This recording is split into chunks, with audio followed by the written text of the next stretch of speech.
The Shining Force arrived in Bustoke, a town built into a mountainside. Hello everybody, Bulbazak here once again, and welcome back to Let's Play Shining Force. We are here, this is Chapter 3, we are in Bustoke, somewhere in the mountains, in the canyons, I guess, and there's something really wrong here. I think last time, actually, there was some stuff I did not use that I had gotten, things I did not equip, things I should have sold, and I completely forgot all about it. So we're actually going to be taking care of that before we move much further. It's been a little bit since, probably a few weeks since I actually recorded this, so I think that was just to see, you know, who needed healing items, because I used a bunch, so we're going to be looking into that. Here's the thing, if you're looking around, you're going to notice that pretty much all the men in this town are missing, so we're going to have to figure out what's going on here. This building right here, we're actually going to be back to in a later video. This is actually pretty important. We're going to have to rescue the guy from the quarry first. Yes, we are going to a quarry. I know, spoilers, whatever. And as soon as she moves, we'll move on here. Pretty much standard stuff, just talking to some people, seeing what's going on. We have some people we're going to have to rescue. See, here they explain what's going on, that the father was taken away to the quarry. The thing is, if we're going to go here, is that Runefaust has actually taken some people away to work the mines. They're looking for something specific, which we are going to find out what it is in a little bit. We're going to be back here in a little bit. This is both shops, both the weapon and the item shop, and we're going to go there before we actually go to the quarry. Here she hints at go to Xylo. There are actually people blocking you from going out either direction at this point. You have to talk to the right people in order to go to the quarry, and to go out, you're going to need to beat the first battle. Bustoke's a very interesting place. Has some very interesting characters. Not the most interesting. See, like down here is the quarry. We can't go this way until we talk to the queen, I think it is, or at least the person who's in charge, and find out some stuff. So anyway, by talking to him, we should have probably gone up first, because he talks about curing Xylo with the Lunar Dew, which is in the Moonstone, which is in the quarry. So we're going to go find out who this Xylo is that we need to rescue. Xylo is actually the person in charge here. Down there, you may have noticed there's a slight skip. When I was talking to the alchemist, and the reason being is I was interrupted. I forget what exactly interrupted me, but I was interrupted in the middle of that, and I had to take care of that. Anyway, here is Diane, who is another archer and a new member of the force. So I'm not sure if I'll actually be using Diane much, to be honest. If I'm going to use an archer, it'll probably be Hans or another character, which we'll meet, I think, in Chapter 6, I think it is. So, anyway, we find out what's troubling Xylo is Runefaust has actually poured something into his drink to make him nuts. His cell's actually down here. He's actually in there right there. So, even though we're trying to stop Runefaust, it's more important that we save Xylo. And to do that, we're going to have to actually go to the quarry and stop Runefaust. So, anyway, I'm actually almost done with exploring Bustoke. There'll still be some things that we'll need to do after we're done with the next battle. But, if you actually look down there, there's actually somebody familiar that we've seen before. That is, Boken from the previous chapter. You're going to see him a few more times. He tends to travel around. You're going to see him at least once per chapter for a little bit, and he's actually one of my favorite characters. He's a pretty cool character. So there's a few things we need to do to prepare. I'm trying to figure out which one I want to do first. First things first is we need to go, I think it's here, and we need to buy some crap. We need to actually first get everybody a healing item. Well, not everybody has a healing item at this point. and so we need to get them. I'm getting medical herbs because they're cheaper. I want to make sure that I have enough. But first, of course, see, here's the thing: is I didn't think it out really clearly what I wanted to do before I did this. And the first step is, of course, I need to sell items. I wasn't really thinking, it's like, okay. So there were a few items that we picked up previously. I think just that one. And I wanted to sell that off before I bought anything. And I guess I'm buying items. I guess maybe it's just to see what there is. You know, we have a new spear now. We have stronger arrows, stronger axe, pretty much almost stronger everything. We're going to be stocking up a little bit. But of course, I'm stocking up on healing items, and I feel like I'm rambling for some reason. I'm actually picking the medical herbs to buy instead of the healing seeds because they are cheaper. I'm not sure how much the weapons are going to cost me, but I know that I need healing items above all. So I'm going to use the cheaper healing items, so I have more money to spend on weapons. And I'm divvying them out to all the new characters, and some of the characters that actually didn't have healing items. I had used healing items in previous battles, and I never restocked.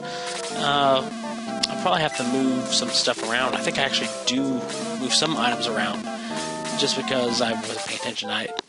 While I was doing this and progressing, I really didn't think too much before just starting to play, and I didn't really think much about a game plan. I just went and played, and that's kind of showing here.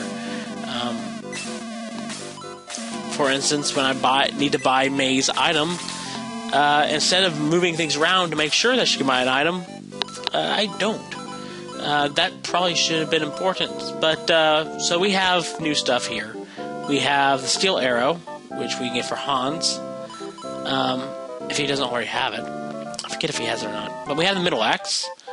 Actually, I think the Hans does have the steel arrow. We have the middle axe, which is stronger, which is a better weapon for both Luke and Gort.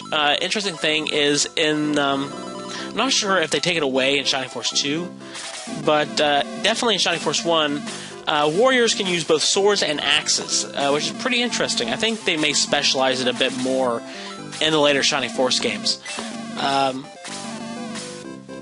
We also have, I don't think we have a more powerful sword. We do have something more powerful than the Bronze Lance, and that's the Power Spear. So all of our knights are actually going to become long range again for the foreseeable future, and that's not too bad. I like the versatility of the knights a little bit. The versatility that long range knights actually have, that spears actually give you, because they're not purely long range. You can actually use them close range. I use them primarily long range, but that's kind of just how I roll. Here I realized what the deal was. I had a problem with May, quit giving stuff to May, just because I didn't move everything. So I'm taking this lull to actually equip everything, because Shining Force 1 doesn't equip it automatically. So you have to do all the equipping yourself. And then I'm going to actually move things around. The next step, of course, is to actually move one of the items May is carrying. In this case, the Domingo egg. I'm not going to need it for much later, so I'm just going to give it to somebody who has the empty slots. In this case, I'm thinking it will probably be Henri. And then, I'm just going to go back and I'm going to buy the Power Spear. I think that's the only thing I need to buy. Of course, I'm selling all the old weapons because that's what you do. But I'm thinking both the Burnmen already have the sword that's available. I already have the sword that's available. Luke and Gort have the axes, which are more powerful. So the sword is old news. All that's left is that spear. And then we're pretty much good to go. There's a few more stops I'll have to make, of course. For one, there's some death, and of course, there's something that we have the opportunity to do, which we did not have an opportunity to do earlier in the game. So just buying the Power Spear for May here, and then we're going to equip it and then sell it. Why? Because why not? That's the order I have it in. I also didn't equip the Power Ring, which is kind of funny. She has this power ring that I gave her, and I did not equip it for some reason. So now we'll just sell the bronze lance, and after all of that of you staring and all of that with me rambling, because much like when I came into here and played it, I did not come into this little recording session with much on my mind. Much that I plan to do. As you can see, the girl is now out of the way, so we can go to the quarry if we want to, but we need to actually stop by the priest first. Why? If you remember in the last battle, Court actually died. So we're actually going to revive him a little bit. Not a little bit, but just revive him. And then we're actually going to go into our headquarters. We have not been in our headquarters since, I think, the first video, I think it was the last time we actually went to our headquarters, when I kind of showed the headquarters off. So it's been a while since we've been to our headquarters. And I think the headquarters is here. So if we come down to our headquarters, we actually have more options now. Now that we have more than 12 members in our force, we've reached the maximum zenith of our force. We've reached the maximum that our force can hold. So we now have the option to basically change who's in our force, to basically transfer the characters in our force. This here is the current force, and often when I'm considering who I'm going to put in and put out, I'll actually come down to the headquarters, and I will actually look at it, and you kind of get on this map a great visualization of who's in your force now, and I'll actually look at the map, and I'll plan out, and I'll try to figure out who I want in, who I want to take out. There's a lot that goes into it. For example, and I have my own little ratios. I use all of my healers. I usually use no more than 3 or 4 long-range people, and the rest are short range. And now that I have made the nice long range, I have more long range than I have short range, and I need to rectify that. If up here, everybody who's not in your force will either be hanging out in the bar up here, or they will be actually in those beds off to the side. You can actually go talk to all of them. They have different things they say I believe, whether they are outside of your force or inside the force. So I think everybody has 2 different things you can say if you really want to talk to them. I won't for the purpose of this. So I'm actually deciding who I want in, because we have 3 healers, that's fine. We have 3 short range, because I include myself, and we have 6 long range. That's way too many. Let's see.